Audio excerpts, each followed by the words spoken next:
తర్వాత ఎక్కడికి వచ్చారండి అక్కడ నుండి? నాకు అక్కడ ప్రమోషన్ వచ్చింది. ప్రమోషన్ వచ్చిన తర్వాత అగైన్ నాకు ఎస్బీఐ ఇన్స్పెక్టర్గా పోస్టింగ్ వచ్చింది. అప్పుడు రాజేష్ కుమార్ ఎస్పీ గారు ఉన్నారు. వారు కొంతకాలం ఉన్నారు. అప్పుడు తెలంగాణ అజిటేషన్ బాగా జరుగుతుంది ఉధృతంగా. ఆ సమయంలో నేను ఎస్బీఐ నల్గొండ ట్రాన్స్ఫర్ అయ్యాను 2011లో. 2011లో 2012 అక్కడే ఉన్నాను. ముగ్గురు ఎస్పీలు మారారు ఆ టైంలో. శివశంకర్ రెడ్డి గారు, నవీన్ గులాటి అండ్ రాజేష్ కుమార్ గారు. లాస్ట్ ఎస్పీ నవీన్ గులాటి గారు.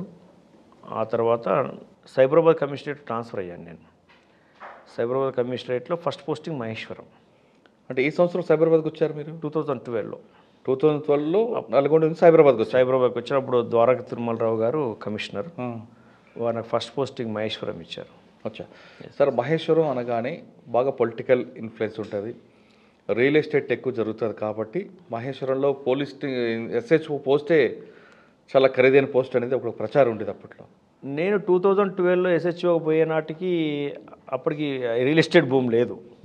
ఫ్రాంక్గా చెప్పాలంటే రియల్ ఎస్టేట్ భూమి లేదు. అక్కడ పొలిటికల్ యాక్టివిటీస్ బాగానే జరుగుతున్నాయి. సబితేంద్ర రెడ్డి గారు హోమ్ మినిస్టర్, పబ్లిక్లోకి వెళ్ళిపోతుంటారు. మూమెంట్ బాగా జరిగేది. చిన్న ఫంక్షన్ అయినా కానీ వారు ప్రత్యక్షంగా వచ్చేవాళ్ళు. బందోబస్తు కార్యక్రమంలో బాగా జరిగేది. బందోబస్తు యాక్టివిటీ, సెక్యూరిటీ ఆస్పెక్ట్ ఎక్కువ జరిగేది.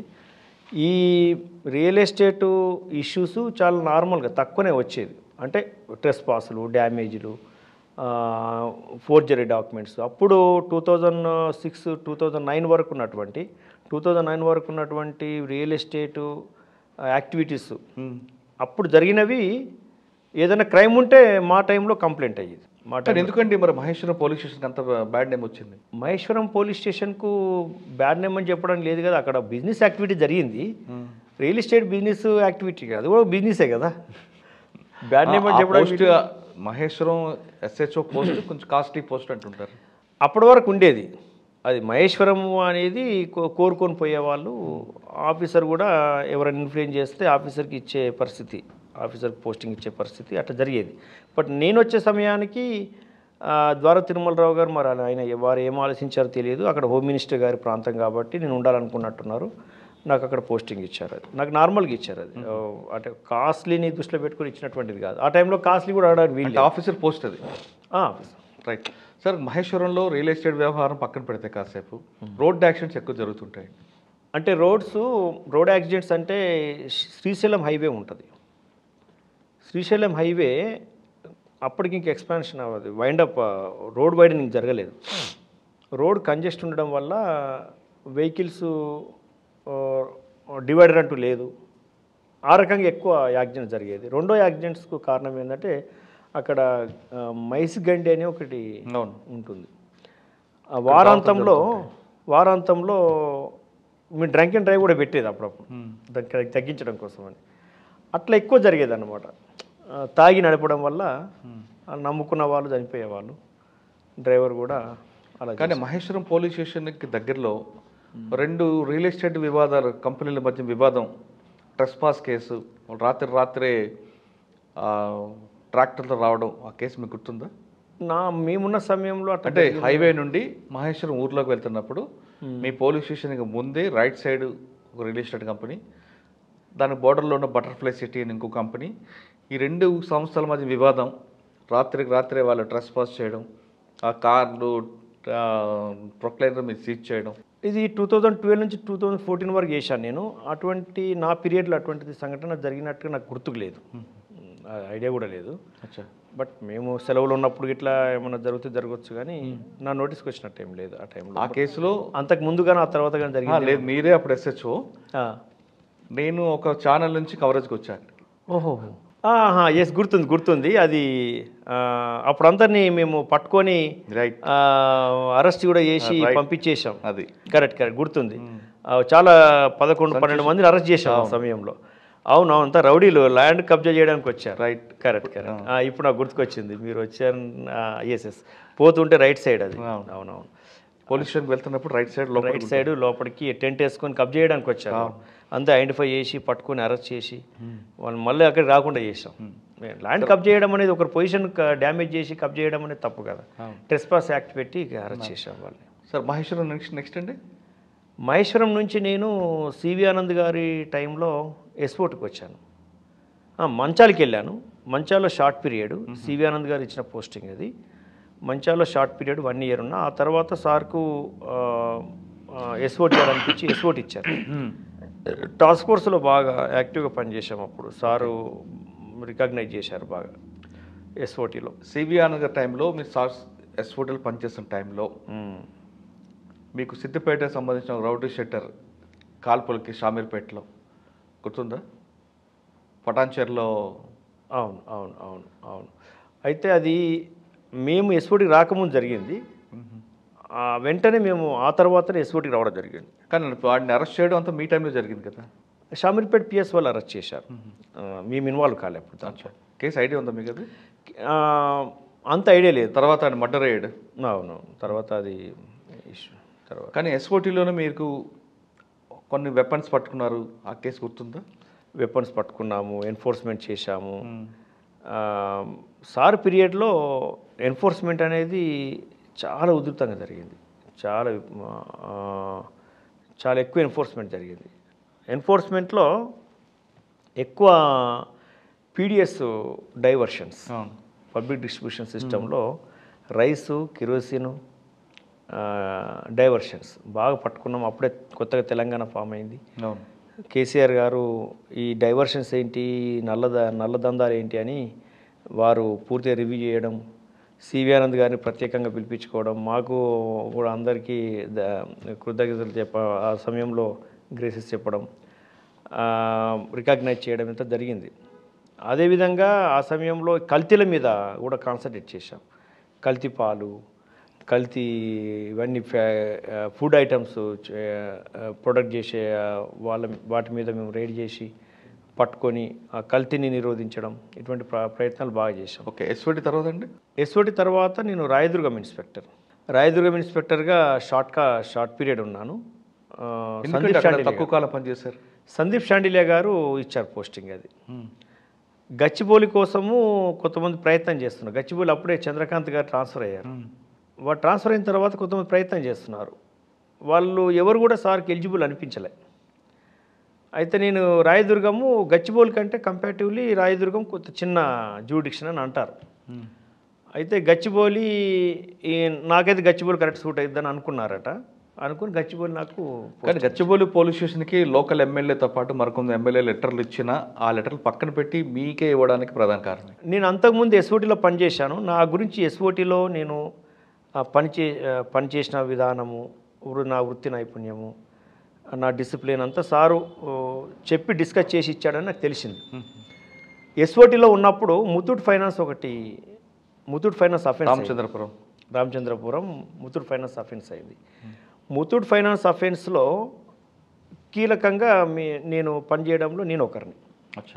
పూర్తిగా డేటా అనాలిసిస్ చేసి వాళ్ళు ఎక్కడి నుంచి వచ్చారు, రూటు ఎక్కడ. ముత్తూట్ ఫైనాన్స్ 2 సార్లు జరిగింది, సేమ్ బ్రాంచ్. సెకండ్ టైం దా, ఫస్ట్ టైం దా?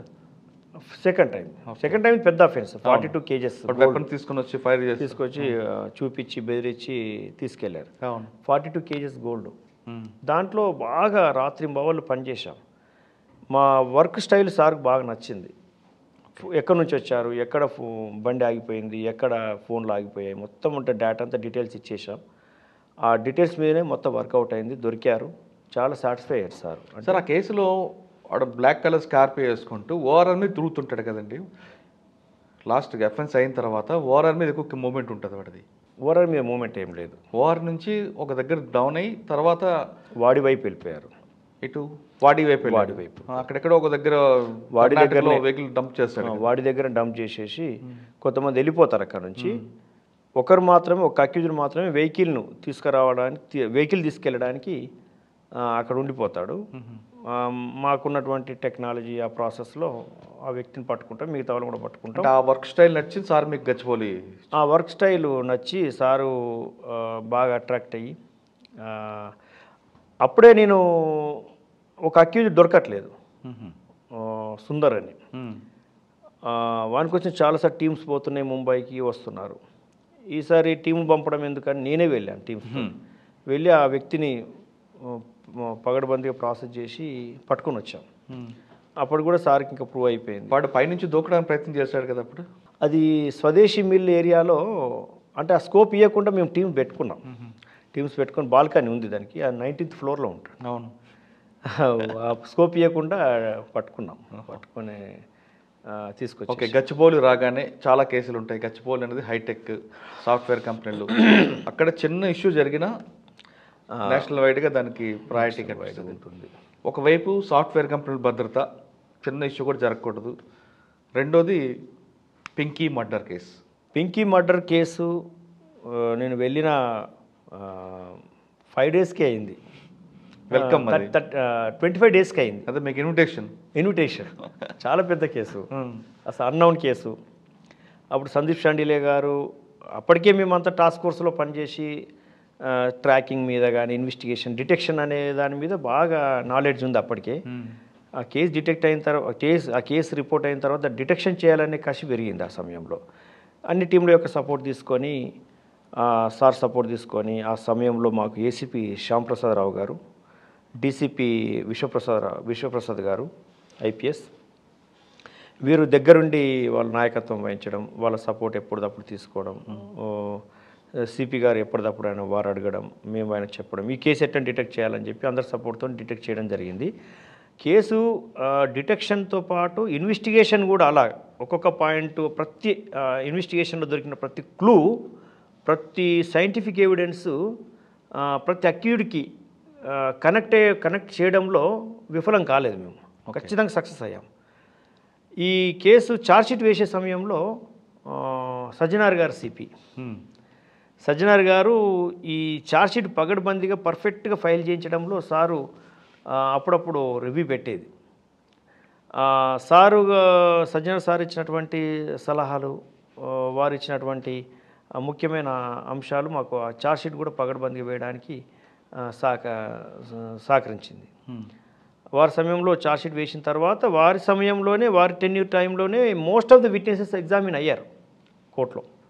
ఆ సమయంలోనే అది కేసు ప్రాసిక్యూషన్ కంప్లీట్ అయిపోయి ట్రయల్ కంప్లీట్ అయిద్దని అనుకున్నాం. కానీ ఆ తర్వాత రెగ్యులర్ కోర్టు జడ్జి లేక పోస్ట్ పోన్ అయింది. ఈ మధ్యకాలంలో కంక్లూడ్ అయింది బెస్ట్, మంచి సాటిస్ఫాక్టరీ లెవెల్ కన్విక్షన్తో. అక్యూజుడు బీహార్కు బెయిల్ తీసుకొని పోతే బీహార్ పారిపోయేవాళ్ళు, బీహార్ పోయిన తర్వాత మళ్ళీ కోర్టుకు రాకపోయేవాళ్ళు, అక్కడ నుంచి వాళ్ళు మల్టిపుల్ స్టేట్స్కి వెళ్ళిపోయేవాళ్ళు. ఆ కేసు ఇంకా నెవర్ ఎండింగ్ అలా ఉండేది. అందుకే ఆ స్కోప్ ఇవ్వకుండా ఏం చేశామంటే, వాళ్ళు ఎన్నిసార్లు బెయిల్ వేసినా రకరకాల కారణాలు కోర్టు ముందు పెట్టి కోర్టును ఒప్పించి మెప్పించి బెయిల్ దొరకకుండా చేశాం. 6 సంవత్సరాలు మొత్తం మీద ఆ జైల్లో ఉంచి, జైలు నుంచి అంటే జైల్ ట్రయల్, ఆ ట్రయల్ నుంచి వాళ్ళ కన్విక్షన్ కన్ఫర్మ్ అయ్యేటట్టు. సార్, జైలుకి జనరల్గా బెయిల్ 45 డేస్, తర్వాత బెయిల్ 90 డేస్ అనుకుందాం ఇస్తారు. ఒకసారి అవుద్ది, రెండోసారి హైకోర్టు సుప్రీంకోర్టు వరకు వెళ్ళే అవకాశం ఉంటుంది కదా వాళ్ళకి? ఉంటుంది, వెళ్తారు. వీళ్ళు వెళ్ళడానికి స్కోప్ ఉంది, కానీ వీళ్ళు పదే బెయిల్ పిటిషన్ వేస్తూ కోర్టు నొప్పిద్దామని చూశారు. ఓకే, మేము కూడా పదే రకరకాల సెన్సిటివ్ కారణాలు ముందు పెట్టాం. ఒకసారి జతిన్ అదే ఊళ్ళో ఉంటాడు, అక్యూజ్ అదే ఊళ్ళో ఉంటాడు, జతిన్ ఐ విట్నెస్ కాబట్టి చంపేస్తారు అని ఒక కారణం చెప్పడం. రెండో కారణము, ఈ పేరెంట్స్, డిసీజ్డ్ యొక్క పేరెంట్స్ పేదవాళ్ళు, వీళ్ళేమో భూస్వాములు, వాళ్ళని చంపేస్తారని చెప్పడం. మూడో కారణము, వీళ్ళంతా అక్కడ మళ్ళీ పోతే దొరకరు. ఇట్లా రకరకాల సమయంలో ఒక్కొక్కసారి ఒక్కొక్క కారణం చెప్పి మనం కోర్టు నమ్మించే కారణాలు చేశాం 90 డేస్. ఇంకోటి ఏంటంటే, కోర్టు బెయిల్ ఇవ్వకుండా చేయడానికి కారణం ఏంటంటే, అవైలబుల్ అంటే అందుబాటులో ఉన్నటువంటి ఆధారాలతో ఇమ్మీడియట్గా ఛార్జ్షీట్ వేసేసాను. ఛార్జ్షీట్ వేసేసి దాంట్లో ఒక క్లాజ్ రాసి పెట్టుకున్నాను. ఇంకా కలెక్ట్ చేయాల్సిన ఇన్ఫర్మేషన్ ఉంది, దాంతో పూర్తి స్థాయి ఛార్జ్షీట్ తర్వాత ఫైల్ చేస్తాను. సప్లిమెంటరీ వేసుకుంటూ వెళ్ళారు. ఛార్జ్షీట్ వేసిన తర్వాత ట్రయల్కి వచ్చేసింది. ట్రయల్కి వచ్చేసిన తర్వాత విచారణ మొదలైపోయింది. విచారణ మొదలైనప్పుడు కోర్టు కూడా కొన్ని హీనస్ క్రైమ్లో, కొన్ని ప్రత్యేకమైనటువంటి అఫెన్సెస్లో కోర్టు బెయిల్ ఇవ్వదు. ఇవ్వకుండా ఇది బెయిల్ ఇవ్వదగ్గ కేసు కాదు, దీన్ని ట్రయల్ చేసి ఖచ్చితంగా శిక్షించాలని